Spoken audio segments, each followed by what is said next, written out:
Shalom. First and foremost, I want to give all praises, honor, and glory to Yahweh, Bahasham, Yahweh Shai, Bahasham, Racha Kodash.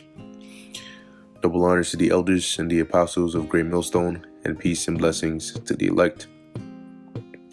And I just came across this article here from rtnews.com, which is headlined, Israel simulates attack on Iran's nuclear facilities.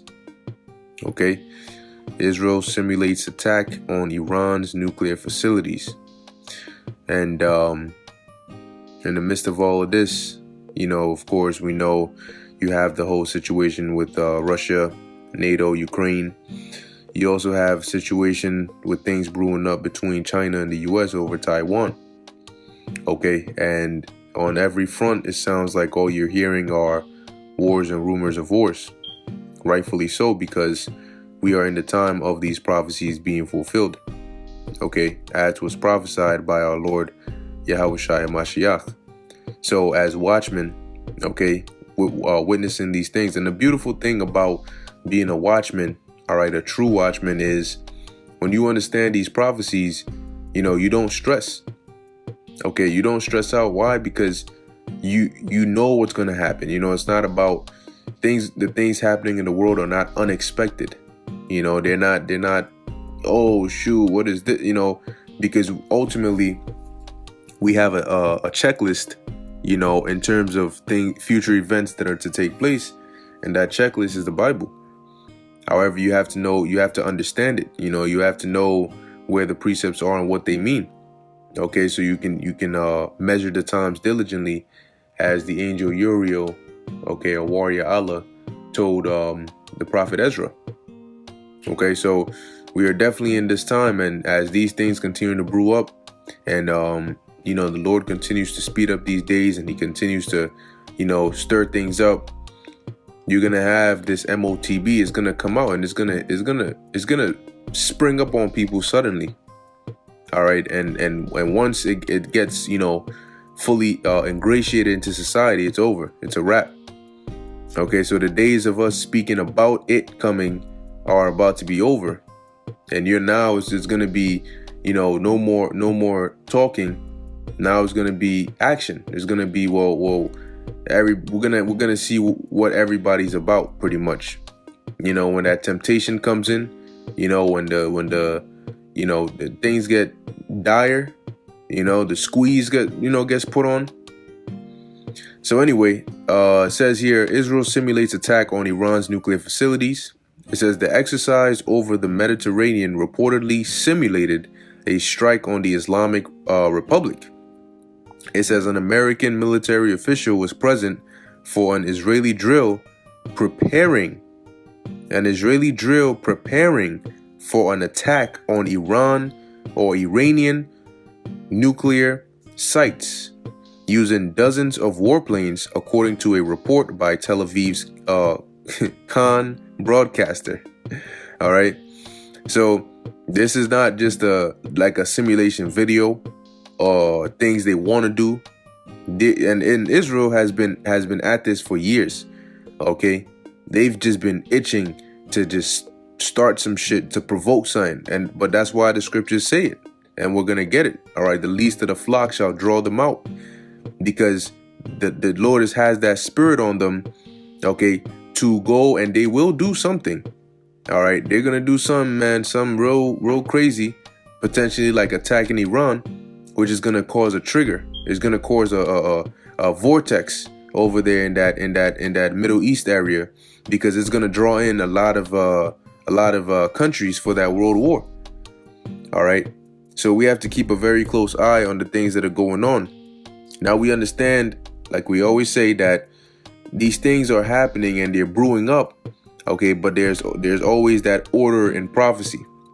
Okay, there's always that order in prophecy, and the order of prophecy is the next major prophecy is the MOTB. All right, being pushed out here and made mandatory. Okay, now in the midst of all of that, you can have minor wars. You can have these nations be at war with each other. You can also have them still in the tension phase, but the Lord has set it up to the point where right okay, when the time is allotted, which is after the MOTB has been instituted, that destruction is going to come. So whatever wars are there at the time, or whatever tensions there are, is going to spill over and ultimately lead into that thermonuclear war. All right. So it says here, held in mid-January, the classified exercise, and I believe they said, NATO said that in March they're going to start doing I think war game drills over there in the Black Sea or so, if I'm not mistaken. All right, so things are looking interesting. Okay, things are looking interesting. It says, held in mid-January, the classified exercise envisioned a massive strike on Iran's nuclear facilities and played out multiple scenarios, including mid-air refueling, responding to anti-aircraft munitions, and performing long-range attacks, Khan reported on Tuesday. All right, which is interesting, but hey, this is all part of prophecy. Okay, this is all playing out according to the will of Yahweh Bahashem Yahweh Shai, which is a beautiful thing that we get to witness that. Okay, and Lord's willing be a part of it. And guess what? That fire, and the Lord got it. Pretty much, the Lord is setting up that, that fire and that flame, so when the sacrifice is ready, He could lay it on there. Okay, and that main sacrifice is Babylon. And guess what? You people are going to be a part of that. Those that are not of the elect, that fire, the war, the tensions that is being set up so that war can happen, so the destruction from that war can ultimately burn your ass. So now is not the time to be playing games. Although, hey, the Most High has it to where some people just can't help but play games. You know why? Because the Lord is setting it all up. Okay, so it says here, an unnamed U.S. Air Force officer allegedly attended the drill as an observer.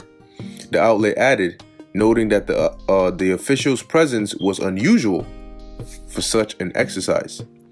The report follows a meeting between U.S. military officials and Israeli Defense Minister Benny Gantz in December, during which similar drills were discussed. According to a senior U.S. official cited by Reuters, while the official declined to elaborate on the plans, they said the exercise would prepare for a worst-case scenario to destroy Iran's nuclear facilities should diplomacy fail. So if this was in December and now they're doing simulation drills, where do you think they're headed? You think they're headed for diplomacy? Now, it was also Israel that I believe headed a cyber, let me just call it a cyber disturbance scenario, pretty much on a global level. And as you can see, it's looking like that's the direction they're trying to push things towards. Okay, so will a cyberdemic, be the new thing? Well, we're gonna see.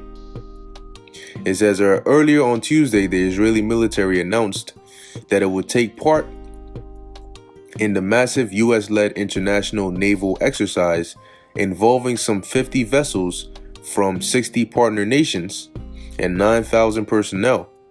Launched earlier this week, the 18-day drill is being held in the Red Sea off the coast of Bahrain, near the headquarters of the U.S. 5th Fleet. All right, so like I said, I want to get this precept here, which is in the book of Jeremiah, the 50th chapter. Now, when you go into Jeremiah, the 50th chapter and the 51st chapter, it's all dealing with prophecy. Okay, mainly the destruction of Babylon the Great, all right, which is America today. Okay, so Jeremiah chapter 50 verse 45, it says, "Therefore hear ye the counsel of the Lord," all right, Yahweh, "that he hath taken against Babylon." So there's been a council, and the Lord has decided, all right, that this is what's going to happen to Babylon. It says, "and his purposes which he has purposed against the land of the Chaldeans," all right, which is also talking about Babylon. It says, "surely the least of the flock shall draw them out." Now, the least of the flock, who is the least of the flock? The least of the flock is Israel. Okay, the nation of Israel. Oh, I'm sorry, let me rephrase that. Not the nation of Israel, but Israel, the Israelis. Okay, let's put it like that. And let's see if there's any word there for draw. Okay. Well, it's just pretty much to draw. Okay. And it says here, shall draw them out. Now, why is that? Because they're going to do something. And who are they going to draw out? They're going to draw out pretty much these nations that are going to be gathered over there. Something is going to cause them to be gathered over there, because in the book of Joel, I believe that the second or the third chapter, it also talks about the northern army being moved over there to the east. Okay, so something is going to happen to where these nations are going to be drawn and gathered over there in that area, all right, for Yahweh Shaphat, okay, the Lord's judgment. And as it says, the least of the flock shall draw them out. So we got to, you know, as well as much as we watch what's going on with Russia and NATO, we also have to watch what's going on with Israel. Okay. It says, surely he shall make their habitation desolate with them. Yeah, because what's going to happen as a result of them drawing the nations out is going to be a war. And what's going to be a result of that war? Ultimately, Israel is going to be made a desert. It's going to be cleansed by thermonuclear fire. But also the land of Babylon here in America is also going to be cleansed or destroyed, I should say, by thermonuclear fire. That's what the prophecies say. And this is going to happen in World War III, okay, which is also prophesied in the scriptures. And I believe when we go to the book of Revelation, chapter 11, verse 14, it says, the second woe is past, and behold, the third woe cometh quickly. So we are witnessing the third woe coming quickly. All right. So things are definitely, you know, these next few prophecies, these are going to be world scale, worldwide prophecies. All right. So they're not going to be a light thing. It's not going to be something you can miss. OK, so guess what? You know, for those of you that are doing what you got to do. All right. Truly serving Yahweh B'Shem Yahushai, continue to do so. And for the rest, if you don't get your act together, that world war is going to lead to that same fire that's going to burn your ass. All right. And you're eating a hot missile. So with that, I hope you were edified. In closing, I want to give all praises, honor, and glory to Yahweh B'Hashem, Yahweh Shai, B'Hashem, Rachak Kodesh. And until next time, Shalom.